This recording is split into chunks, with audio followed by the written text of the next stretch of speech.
সপ্তবিংশ খণ্ড প্রথম পরিচ্ছেদ। কাশীপুরের বাগান। রাখাল, শশী ও মাস্টার সন্ধ্যার সময় উদ্যান পথে পাদচারণ করিতেছেন। আবার সেই কাশীপুর, ঠাকুর অসুস্থ এবং ভক্তরা হাঁটছেন, হাঁটাচলা করছেন। তখন তো ঠাকুর বেশি কথা বলতে পারছেন না, তো ভক্তরা নিজেরা কথা বলছেন, ঠাকুরের কথা আলোচনা হচ্ছে। তো বলছেন যে এখানে রাখাল, শশী ও মাস্টার, মানে ভবিষ্যতের স্বামী রামকৃষ্ণানন্দ আর স্বামী ব্রহ্মানন্দ আর মাস্টার মশাই। ঠাকুর শ্রীরামকৃষ্ণ পীড়িত, বাগানে চিকিৎসা করাইতে আসিয়াছেন। তিনি উপরে দ্বিতলের ঘরে আছেন, ভক্তেরা তাহার সেবা করিতেছেন। আজ বৃহস্পতিবার 22শে এপ্রিল 1886 খ্রিস্টাব্দ, গুড ফ্রাইডের পূর্ব দিন। মাস্টার, তিনি তো গুণাতীত বালক। মাস্টার বলছেন ঠাকুর সম্পর্কে যে তিনি গুণাতীত, গুণের পারে, এবং তিনি বালক, বালকবৎ। শশী ও রাখাল, ঠাকুর বলেছেন তার ওই অবস্থা হচ্ছে যে ঠাকুরই বলছেন যে তার ওই রকমই অবস্থা। রাখাল যেমন একটা টাওয়ার, সেখানে বসে সব খবর পাওয়া যায়, দেখতে পাওয়া যায়, কিন্তু কেউ যেতে পারে না, কেউ নাগাল পায় না। ঠাকুর সম্পর্কে বলছেন তখন তো তারা বেশ কয়েক বছর হলো ঠাকুরের সঙ্গ করেছেন এবং তাদের কিছু অনুভবও হয়েছে তখন ঠাকুরের কাছে গিয়ে। জীবন পুরো পাল্টে গেছে, তো ঠাকুর সম্পর্কে ধারণাটা পাল্টাচ্ছে। বলছে একদম টাওয়ারের মতো, ওখান থেকে সব খবর পাওয়া যায়, কিন্তু তার নাগাল কেউ পায় না, তাকে কেউ ছুতে পারে না। দারুণ কথা। মাস্টার, ইনি বলছেন এই অবস্থায় সর্বদা ঈশ্বর দর্শন হতে পারে। বিষয় রস নাই, তার শুষ্ক কাঠ শীঘ্র ধরে যায়। ঠাকুরের যে অবস্থা, ওই অবস্থায় সবসময় তার ঈশ্বর দর্শন হতে পারে, এই অনুভবগুলো হতে পারে। বলছে কেন এই অবস্থায় অনুভব হতে পারে? বলছে বিষয় রস নেই। বিষয়কে রসের সাথে তুলনা করা হয়েছে। রসে কি হয়, একটা কাঠ যদি রসের মধ্যে বা জলের মধ্যে রাখা হয়, ওটাতে আগুন ধরতে চায় না। আগুনে দেওয়া হলো, কিন্তু ওই গল গল করে ধোঁয়া বেরোবে, আগুন হবে না, আগুন ধরবে না। তো বিষয়কে রসের সাথে তুলনা করা হয়েছে, সেই জলের মতো সেই রসের সাথে তুলনা করা হয়েছে। তিনি বলছেন যে বিষয় রস নাই। ঠাকুরের যে অবস্থা, বলছে তার ভেতরে কোনো বিষয় নেই। বিষয় রস নেই মানে রস, রস মানে ওটা, রস মানে ওটা ভিজে থাকে। তো বিষয় রস মানে বিষয়ে আমি ভিজে আছি, আমার মনটা ভিজে আছে। বিষয়ের মধ্যে থাকলেই যে ভিজে থাকবো তা নয়। যেমন একটা কচু পাতার মধ্যে যে জলটা রাখে, একটু জল রাখে, জলটা কিন্তু তাকে ভেজাতে পারবে না, একসাথেই থাকছে, কিন্তু একদম তার উপরেই থাকছে, কিন্তু ভিজছে না। আমার ওপর দিয়ে যদি বিষয়ের চিন্তা যায়, এটা আমার উপর নির্ভর করে, ওটা আমি ভিজবো কি ভিজবো না। ওই কচু পাতার মধ্যে জলটা নিয়ে এবার যদি এটাকে ঘষা হয় খুব জোরে জোরে, তখন কিন্তু ভিজে যাবে। ওটা দিয়ে ঘষা হলো, যারা আগেকার দিনে মানুষ তারা জানে, যারা এখন তারা এসব জানে না অতটা। বলছে ঘষলে কিন্তু ভিজে যাবে। সেরকম ভাবেই আমি বিষয় আমার উপর দিয়ে যাচ্ছে প্রতি মুহূর্তে, কিন্তু বিষয়টা যদি মানে আমার মধ্যে দিয়ে যদি ঘষে, মানে প্রচন্ড বিষয়ের চিন্তা করি বা ওটা নিয়ে খুব ভাবি বা ওটা নিয়ে আসক্ত হই, তখন কি হবে? তখন ভিজে যাবে, তখন ওটায় আগুন আর ধরবে না, ধরতে চাইবে না। এই জন্য বলছেন যে ঠাকুরের অবস্থা কিরকম, বিষয় রস নাই, তাই শুষ্ক কাঠ শীঘ্র ধরে যায়। শুকনো কাঠ যেরকম হয়, আগুনে দিলেই দাউ দাউ করে জ্বলতে থাকে, তো ঠাকুরের অবস্থাটা সেরকম। শশী, বুদ্ধি কত রকম চারুকে বলছিলেন। বলছে আমাদের বুদ্ধি করকম হয়, এটা ঠাকুর বলছিলেন। যে বুদ্ধিতে ভগবান লাভ হয় সেই ঠিক বুদ্ধি। যে বুদ্ধিতে ভগবান লাভ হয় সেটাই ঠিক বুদ্ধি। এবার ভগবান লাভ কোন বুদ্ধিতে হয়? সব বুদ্ধিতে কি ভগবান লাভ হয়? এই যে ঠিক বুদ্ধি বলছেন, তার মানে বেঠিক বুদ্ধিও আছে। যার বেঠিক বুদ্ধি আছে সে ভাবছে যে আমি তো ঠিকই আছি, কিন্তু হয়তো সেই বুদ্ধিটা ঠিক নয়, কেননা সেখানে ভগবান লাভ হচ্ছে না, ভগবান ঈশ্বর অনুভব হচ্ছে না। এই জন্য বলছেন যে যে বুদ্ধিতে ভগবান লাভ হয় সেই ঠিক বুদ্ধি। যে বুদ্ধিতে টাকা হয়, বাড়ি হয়, ডেপুটির কর্ম হয়, উকিল হয়, সে বুদ্ধি চিড়ে ভেজা বুদ্ধি। বলছে যে সংসারের কাজকর্ম হয় যে বুদ্ধিতে, আমাদের বুদ্ধিতে আমরা কি করি, আমরা সংসারের সমস্ত কিছুই করি মেনলি। বলছে সেই বুদ্ধিটা কিরকম, চিড়ে ভেজা বুদ্ধি। সে বুদ্ধিতে জলো দইয়ের মতো চিড়েটা ভেজে মাত্র। জলো দই থাকে না, এবং হালকা টাইপের, চিড়েটা যে যা ভিজলো, কিন্তু জলের মতোই, প্রায় জলের মতোই। শুকো দইয়ের মতো উঁচু দরের দই নয়। দই নিয়ে কত কিছু ওই সময় ছিল। যে বুদ্ধিতে ভগবান লাভ হয় সেই বুদ্ধি শুকো দইয়ের মতো উৎকৃষ্ট দই। বলছি যে যেখানে ভগবান লাভ হয় মানে বিষয়ের চিন্তা নেই, বিষয়ের প্রতি কোনো আসক্তি নেই, শুধু ঈশ্বরে আসক্তি, ঈশ্বরে মন, সেই মনে বিষয়, সেই মনে ঈশ্বর লাভ হয়। কিন্তু বিষয়ের প্রতি আসক্তি থাকলে বিষয় চিন্তা বলা হচ্ছে না। বিষয় চিন্তা তো যারা সংসারের মধ্যে থাকে তাদের বিষয় চিন্তা করতেই হবে। অনেক মহাপুরুষ আছেন যারা সংসারে থেকেছেন, তাদের বিষয়ের মধ্যেই ছিলেন, তাদের চিন্তা করতে হয়েছে। বিষয়ের মধ্যে থাকলে সেই চিন্তাটা করতে হবে, কিন্তু আসক্ত নন। যেমন কচু পাতায় জল, জলটা আছে কিন্তু জল তাকে ভেজাতে পারছে না, সেরকম মহাপুরুষের মধ্যে চিন্তা আছে, বিষয়ের চিন্তাও আছে, কিন্তু ভেজাতে পারছে না। দুরকম দুরকম ব্যাপার, একটা হলো ভিজিয়ে ফেলছে, আর একটা হলো ভেজাতে পারছে না। দুজনের মধ্যে হয়তো বিষয় আছে, বিষয় চিন্তা আছে, এইটা ভালো করে বুঝতে হবে। মাস্টার, আহা কি কথা। শশী, কালী তপস্বী ঠাকুরের কাছে বলছিলেন। শশী বলছে কালী তপস্বী মানে অভেদানন্দজি, তো উনি খুব সাধনা করতেন, এই জন্য তার নাম ছিল কালী তপস্বী। তো বলছে ঠাকুরের কাছে বলছিলেন কি হবে আনন্দ, ভিলদের তো আনন্দ আছে, অসভ্য হো হো করে নাচছে গাইছে। মানে ঈশ্বর ঈশ্বর চর্চা করলে তো একটা আনন্দ পাওয়া যায়, তো তো ওনার আবার এমন বেদান্ত চর্চা করে টোরে এমন বলছে আমার আনন্দেরও দরকার নেই। হ্যাঁ, বলছে আনন্দ করে কি হবে, যারা মানে ভিলরা আর কি, মানে তথাকথিত ছোট জাত, বলছে তারা হো হো করে নাচছে গাইছে, অসভ্য জাত, তাদেরও তো আনন্দ আছে, সুতরাং আনন্দ দিয়ে কি হবে, এরকম উনি বলেছে আর কি। কালী তপস্বী রাখাল, উনি বললেন সে কি, ব্রহ্মানন্দ আর বিষয়ানন্দ এক। এবার রাখালের গায়ে লেগেছে একটু, রাখাল বলছে আবার কি কি ধরনের কথা, ব্রহ্মানন্দ আর বিষয়ানন্দ কি এক, দুটো আনন্দ কি এক? ঈশ্বরকে লাভ করে যে আনন্দ আর বিষয়ের মানে বিষয় ভোগ করে যে আনন্দ, দুটো কি এক? ব্রহ্মানন্দ বলছেন ব্রহ্মানন্দ আর বিষয়ানন্দ এক। জীবেরা বিষয়ানন্দ নিয়ে আছে, বিষয় শক্তি না সব না গেলে ব্রহ্মানন্দ হয় না। যিনি বলছেন তিনি পরে ব্রহ্মানন্দ হন আর কি।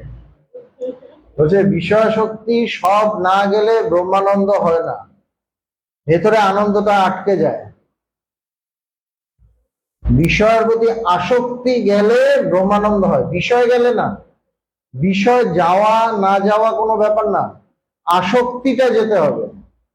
আর সবসময় ভেতরে তাকাতে হবে আমি কতটা আসক্ত, কোন জায়গায় আসক্ত, আর সেটার সাথে নিজেকে ফাইট করতে হবে।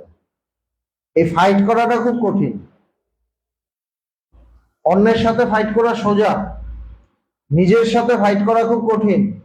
অন্যের দোষ ধরা সোজা, নিজের দোষ ধরা খুব কঠিন। আর এইটা না করতে পারলে আমার কোনো আধ্যাত্মিক উন্নতি হবে না। কেন?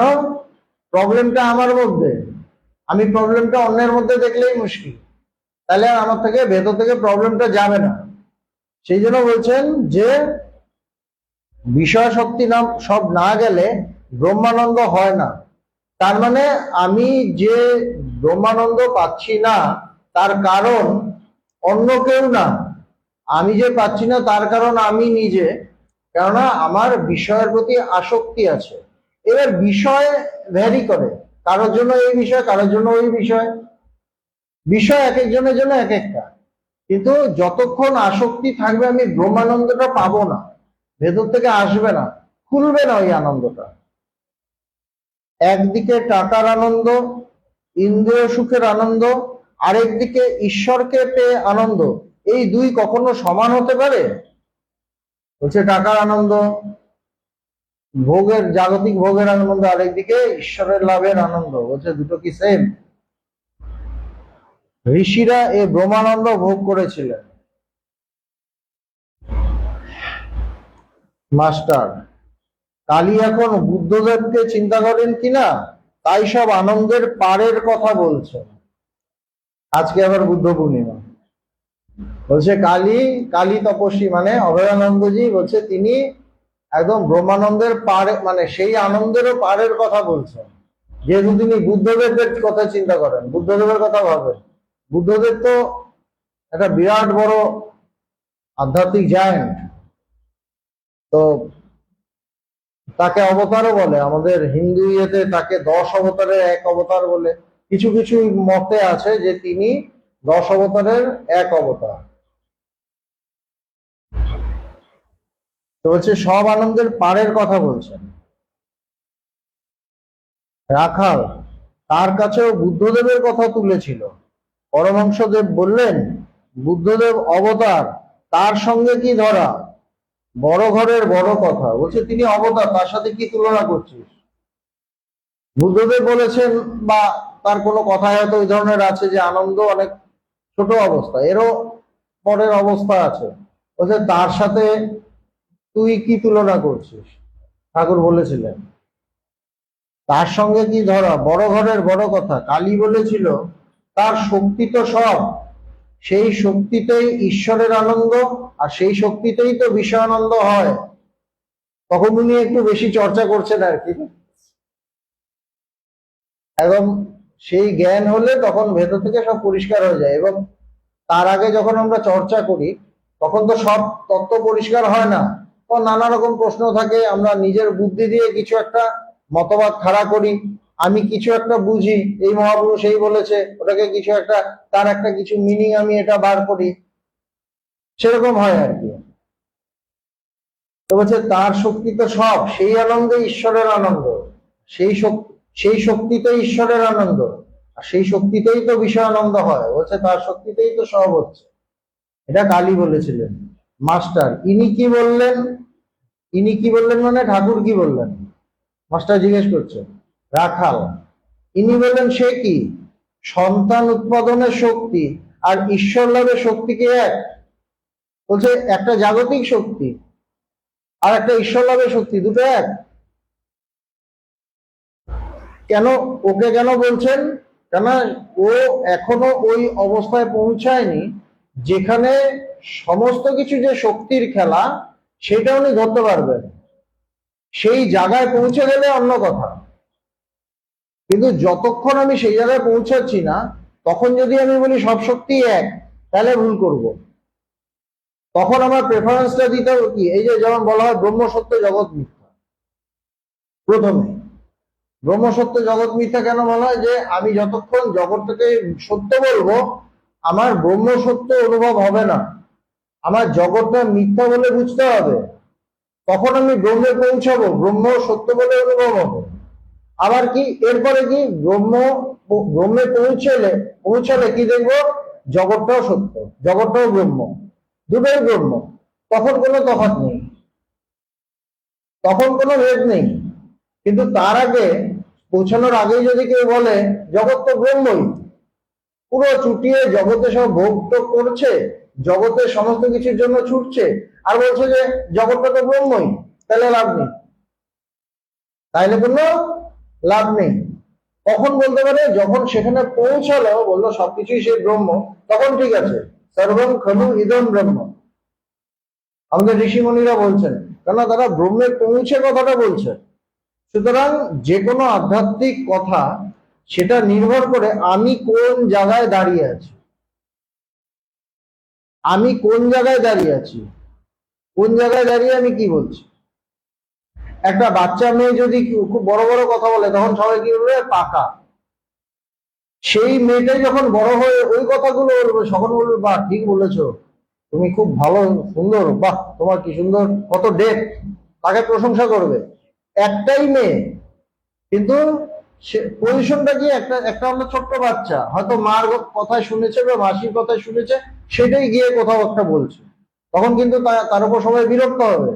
কেন? যে তোমার মুখে এই কথাটা মানায় না, কারণ তুমি এটা বুঝে বলছো না। সেরকম ভাবে ঠাকুর বলছেন যে তার যে অবস্থা, তখন তার সাধকের অবস্থা। এখনই যদি সে বলে সব শক্তি এক, তাইলে ভুল হবে, তাহলে সে সেই শক্তিতে পৌঁছতে পারবে না, সেখানে যেতে পারবে না।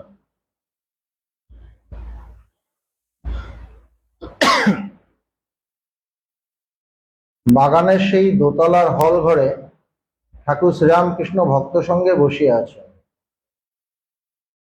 শরীর উত্তরোত্তর অসুস্থ হইতেছে। আজ আবার ডাক্তার মহেন্দ্র সরকার ও ডাক্তার রাজেন্দ্র দত্ত দেখিতে আসিয়াছে। দুজন ডাক্তার এসছেন, মহেন্দ্রলাল সরকার আর আরেকজন ডাক্তার রাজেন্দ্র দত্ত। যদি চিকিৎসার দ্বারা কোনো উপকার হয়। ঘরে নরেন্দ্র, রাখাল, শশী, সুরেন্দ্র, মাস্টার, ভবনাথ ও অন্যান্য অনেক ভক্তেরা আছেন। আর ভক্তরা আছে যারা ঠাকুরের সাথে দিনরাত তখন থাকছে, সেবা করছে। ইয়ং ছেলেরা তখন নরেন্দ্রনাথ দত্ত, রাখাল, আরো সবাই, তারা সারাদিন সারাদিন রাত ঠাকুরের সাথে থাকছে, ঠাকুরের তারা সেবা করছে। আর যারা গৃহস্থ ভক্ত, তারা কাজকর্মের পরে আসছেন দেখতে। বাগানটি পাকপাড়ার বাবুদের, ভাড়া দিতে হয় প্রায় ৬০-৬৫ টাকা। তখন মানে ৬০-৬৫ টাকায় একটা বাগান বাড়ি, মানে এখন তাইলে ওটা কত হবে? ছোকরা ভক্তেরা প্রায় বাগানেই থাকেন, তাহারাই নিশিদিন ঠাকুরের সেবা করেন। গৃহী ভক্তরা সর্বদা আসেন ও মাঝে মাঝে রাত্রেও থাকেন, তারা কেউ কেউ রাত্রেও থাকেন। তাহাদেরও নিশিদিন ঠাকুরের সেবা করিবার ইচ্ছা, কিন্তু সকলে কর্মে বদ্ধ, কোনো না কোনো কর্ম করিতে হয়।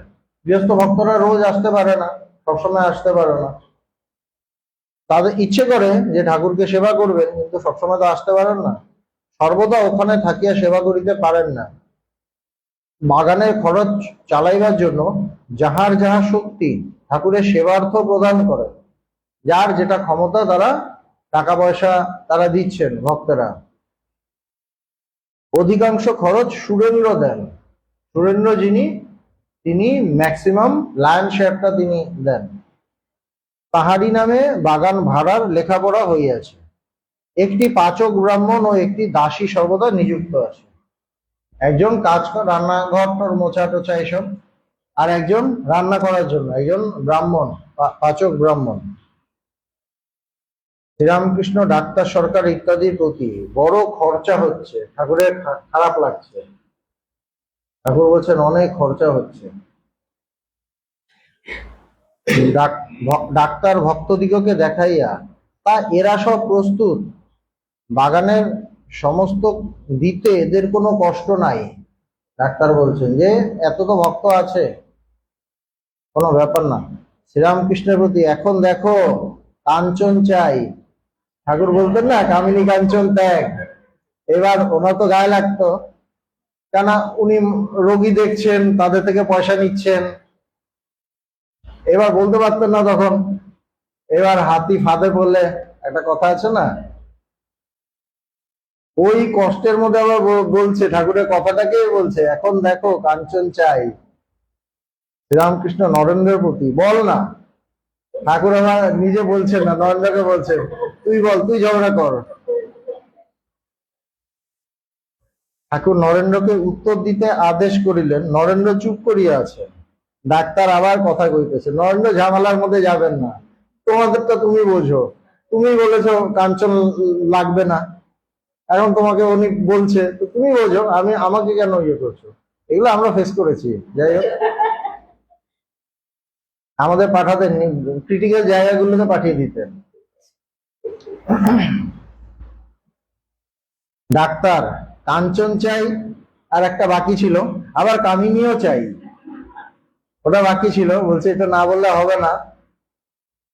রাজেন্দ্র ডাক্তার এর পরিবার রেধে বেড়ে দিচ্ছেন, বলছে যে ওনার স্ত্রী এসছে, উনি তো রান্না টান্না করে দিচ্ছেন। ডাক্তার সরকার ঠাকুরের প্রতি, দেখলে বলে তুমি কি বলতে, দেখো মজাই করেই বলছেন, উনি ঠাকুরকে ভালোবাসতেন, ঠাকুরকে ভালোবাসতেন, ঠাকুরের সাথে একটু মজাও করতেন। শ্রীরামকৃষ্ণ ঈষৎ হাস্য করিয়া, বড় জঞ্জাল। ডাক্তার সরকার জঞ্জাল না থাকলে তো সবাই পরমহংস। কি সুন্দর না, বলছে জঞ্জাল না থাকলে তো সবাই পরমহংস, জঞ্জালটা তো আছেই ভেতরে। শ্রীরামকৃষ্ণ স্ত্রীলোক গায়ে ঠেকলে অসুখ হয়। ঠাকুর নিজের অনুভবগুলো বলছে, যে কোনো মহিলার সাথে টাচ হয়ে গেল, বলছে আমার অসুখ হয়, যেখানে ঠেকে সেখানটা ঝনঝন করে, যেন শিঙি মাছের কাঁটা বিঁধল। ঠাকুরের অনুভব এটা, ঝনঝন করে ওঠে। ডাক্তার তা বিশ্বাস হয়, তবে না হলে চলে কই? বলছে না সে বুঝতে পারছি আপনার এটা হয়, কিন্তু ওদের ছাড়া তো চলেও না। শ্রীরামকৃষ্ণ টাকা হাতে করলে হাত বেঁকে যায়, ঠাকুরের টাকা হাতে নিতে গেলে হাত বেঁকে যেত, নিঃশ্বাস বন্ধ হয়ে যায়। টাকাতে যদি কেউ বিদ্যার সংসার করে, বলছে তবে টাকাতে কেউ যদি বিদ্যার সংসার করে, মানে জ্ঞানটাকে ধারণ করে সংসার, ঈশ্বরের সেবা, সাধু ভক্তের সেবা করে, তাতে দোষ নাই। বলছে সেটা দিয়ে যদি পুজো অর্চা করে, কোনো ভক্তকে খাওয়ালো, সাধুদের কিছু দিল, বলছে তাতে দোষ নেই। স্ত্রীলোক নিয়ে মায়ার সংসার করা, তাতে ঈশ্বরকে ভুলে যায়। বলছে স্ত্রীলোক নিয়ে সংসার করা, তাতে ঈশ্বরকে ভুলে যায়। কারা ভুলে যায়? পুরুষরা। আবার হয়তো উল্টো দিকেও সত্য, তাতে ঈশ্বরকে ভুলে যায়। যিনি জগতের মা, তিনি এই মায়ার রূপ, স্ত্রীলোকের রূপ ধরেছেন। এবার ঠাকুর বলছেন যিনি জগৎ জননী, তিনি সব এই যে মহিলারা বা মেয়েরা, বলছে তাদের মধ্যে তিনি প্রকাশিত হয়েছে, তাদের রূপ ধরেছেন। এটি ঠিক জানলে আর মায়ার সংসার করতে ইচ্ছা হয় না। এইটি যদি ঠিক ঠিক কেউ জানে, তার মানে কারো যদি ঠিক ঠিক জ্ঞান হয়, তার আর এই মায়ার সংসার করার ইচ্ছে হবে না, তার ভাল লাগবে না। সব স্ত্রীলোককে ঠিক মা বোধ হলে তবে বিদ্যার সংসার করতে পারে। বলছে সবাইকে মা বোধ করলে তখন সে বিদ্যার সংসার, তার সংসারটা বিদ্যার সংসার হবে, যেটা ভগবানের হয়েছে। সব স্ত্রীলোককে ঠিক মা বোধ হলে তবে বিদ্যার সংসার করতে পারে। ঈশ্বর দর্শন না হলে স্ত্রীলোক কি বস্তু বোঝা যায় না। বলছে যার ঈশ্বর দর্শন হবে, তখন সে বুঝবে যে মেয়েদের মধ্যেও তারই প্রকাশ, তার আগে বুঝবে না। না হলে আসক্ত হয়ে যাবে। হোমিওপ্যাথিক ওষুধ খাইয়া ঠাকুর কয়েকদিন একটু ভালো আছে। ঠাকুর এই যে কয়েকদিন হোমিওপ্যাথি করছেন, এই ডাক্তার সরকার এসে দেখে যাচ্ছেন, বলছেন একটু বেটার আছেন। রাজেন্দ্র, সেরে উঠে আপনার হোমিওপ্যাথি মতে ডাক্তারি করতে হবে, তা না হলে বেঁচেই বা কি ফল। সকলের হাস্য। নরেন্দ্র, নাথিং লাইক লেদার, মানে যে মুচির কাজ করে সে বলে চামড়ার মতো উৎকৃষ্ট জিনিস এ জগতে আর কিছুই নাই। তো বলছে আপনি হোমিওপ্যাথি ডাক্তার, আপনার কাছে হোমিওপ্যাথিটাই বেস্ট। নন্দনাথ দত্ত বলছেন। কিয়ৎক্ষণ পরে ডাক্তারেরা চলিয়া গেলেন। ওরা একটা জগতের একটা নিয়ে আসতো ঠাকুরের কাছে, জাগতিক কথাটা বলতো, একটু ভক্তও ছিল কিন্তু একটু জাগতিক কথাটাও বলতো। ঠাকুর মাস্টারের সহিত কথা কইতেছে, এবার মাস্টারের সাথে কথা হচ্ছে। কামিনী সম্বন্ধে আপনার অবস্থা বলিতেছে, নিজের কথা বলছেন শ্রীরামকৃষ্ণ মাস্টারের প্রতি। এরা কামিনী কাঞ্চন না হলে চলে না বলছে, আমার যে কি অবস্থা জানে না। ঠাকুরের জায়গাগুলো তো খারাপ লাগে না, ভেতরে লাগে। তিনি যখন বলেছেন ওইটা ইয়ার কি করে বললেও বলা তো হলোই। তারা কিন্তু সবসময় সিরিয়াসই থাকেন, মজা করেন কিন্তু ভেতরে সিরিয়াস থাকেন, এইটা বোঝা বড় মুশকিল। যখন তারা একটু মজা করে কথা বলেন আমরা ভাবি তো আমাদের লেভেলে নেমে এসেছে, আমিও তার সাথে ইয়ারকি টিয়ারকি করতে পারি, ওই জায়গায় একটু সাবধান থাকতে হয়।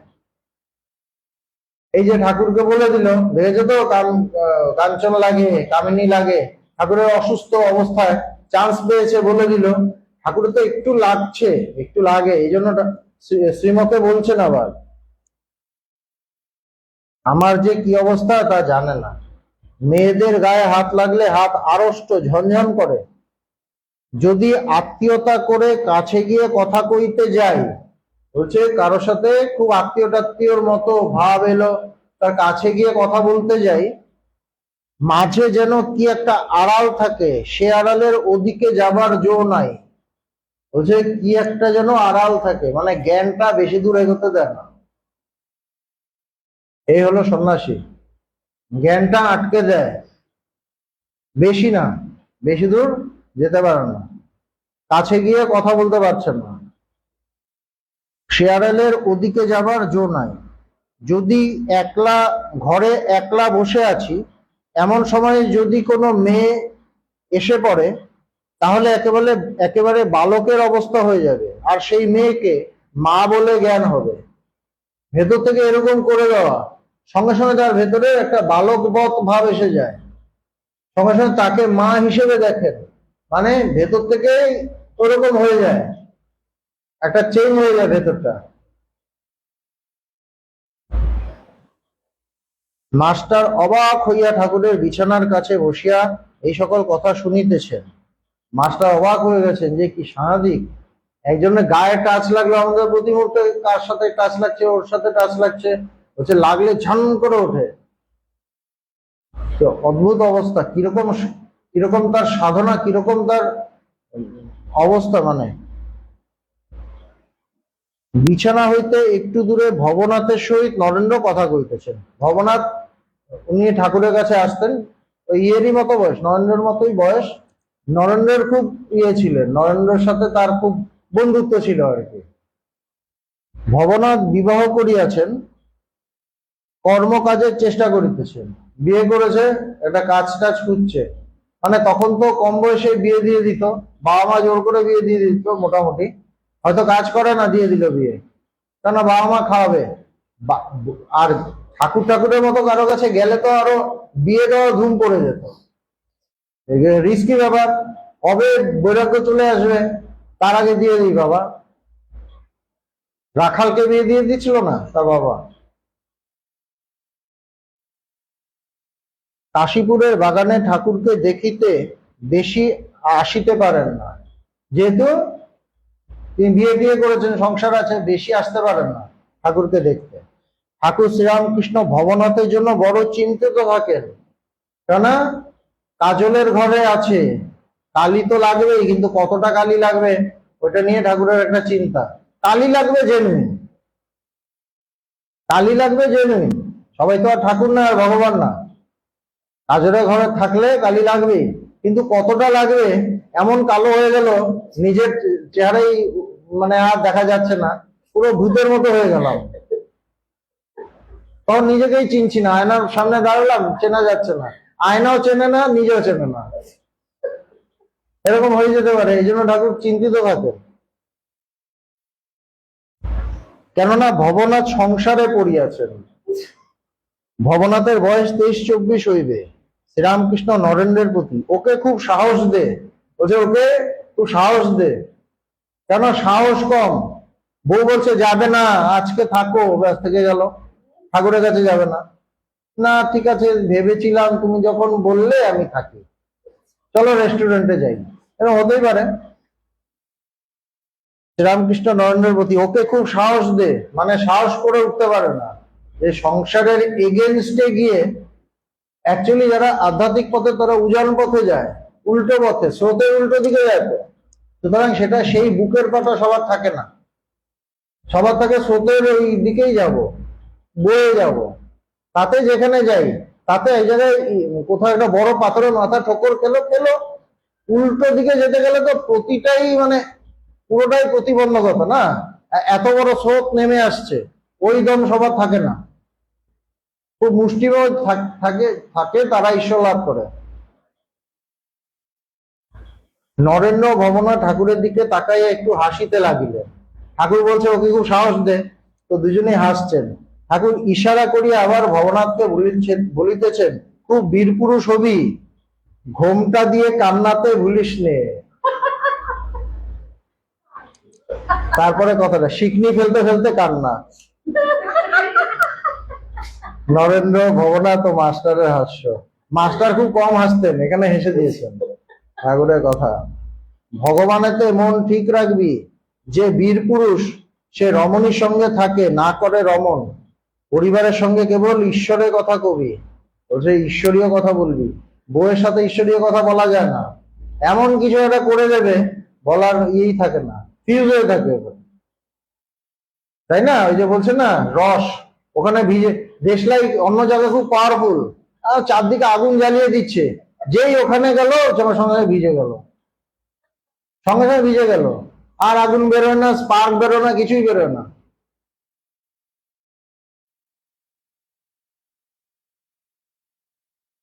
পরিবারের সঙ্গে কেবল ঈশ্বরীয় কথা কবি। কিয়ৎক্ষণ পরে ঠাকুর আবার ইশারা করিয়া ভবনাথকে বলিতেছেন, আজ এখানে খাস। কেননা তার উপর মনটা পড়েছে, ঠাকুর তো তাকে নিয়ে চিন্তিত, তার জন্য কষ্ট পাচ্ছেন। এটা মজা করে বলছেন, কিন্তু ঠাকুর তো কষ্ট পাচ্ছেন যে ওর কি হবে। আজ এখানে এই জন্য বলছেন এখানে থেকে যা, যত থাকবি তত মঙ্গল, এখানে খেয়ে যাস। ভবনাথ, যে আজ্ঞা, আমি বেশ আছি। বেশ নেই তুমি, বেশ থাকলে ঠাকুর চিন্তিত থাকতেন না, অত সোজা বেশ থাকা। সুরেন্দ্র আসিয়া বসিয়াছেন। বৈশাখ মাস। ভক্তেরা ঠাকুরকে সন্ধ্যার পর প্রত্যহ মালা আনিয়া দেন। সেই মালাগুলি ঠাকুর এক একটি করিয়া গলায় ধারণ করেন। সবাই মালা আনে তো সবারটা পরেন একটু, যাতে সবাই খুশি হয়। ভক্তরা এনেছেন, তিনি তো ভক্তাধীন। সুরেন্দ্র নিঃশব্দে বসিয়া আছেন। ঠাকুর প্রসন্ন হইয়া তাহাকে 2 গাছি মালা দিলেন সুরেন্দ্রকে। সুরেন্দ্র ঠাকুরকে প্রণাম করিয়া সেই মালা মস্তকে ধারণ করিয়া গলায় পরিলেন, তিনি পড়লেন। সকলেই চুপ করিয়া বসিয়া আছেন ও ঠাকুরকে দেখিতেছেন। এইবার সুরেন্দ্র ঠাকুরকে প্রণাম করিয়া দণ্ডায়মান হইলেন, তিনি বিদায় গ্রহণ করিবেন। যাইবার সময় ভবনাথকে ডাকিয়া বলিলেন, খসখসের পর্দা টাঙিয়ে দিও, বড় গ্রীষ্ম পড়িয়াছে। আচ্ছা, খসখস, তখন ঠান্ডার জন্য খসখস লাগানো হতো। ভগবানের জন্য আমরা একবার এরকম করেছিলাম, তখনও এসি টেসি লাগানো হয়নি, ভগবান এসি অ্যালাউ করতেন না। অনেক সাধ্য সাধনার পর ভগবান এসি অ্যালাউ করেছেন, অনেক ভাবে বলতে হয়েছে। তখন আমরা ওই ওপরে ছাদের মধ্যে কিছু একটা টানিয়ে, যাতে গরমটা কম পড়ে, ওই দিক থেকে একটা কিছু ঝুলিয়ে দিতাম, যাতে ইয়েটা দেয়ালটা একটু কম গরম হয়। তারপর খসখস আনা হয়েছিল, ওটা জল দিয়ে ভেজাতাম। তো ভবনাথকে বলছেন খসখসের পর্দা টাঙিয়ে দিও, বড় গ্রীষ্ম পড়িয়াছে। ঠাকুরের উপরের হলঘর দিনের বেলায় খুব বড় গরম হয়, তাই সুরেন্দ্র খসখসের পর্দা করিয়া আনিয়াছে। উনি তো সব খরচা টরচা করতেন, তো উনি খুব ঠাকুরের যত্ন করতেন। এই যে ঠাকুর ছিলেন, উনি টাকা পয়সা দিতেন, সবকিছু দিতেন, যা দরকার সব দিতেন। বাকিদের তো সবার অতটা ক্ষমতা ছিল না, তো উনি খুব খরচা করতেন।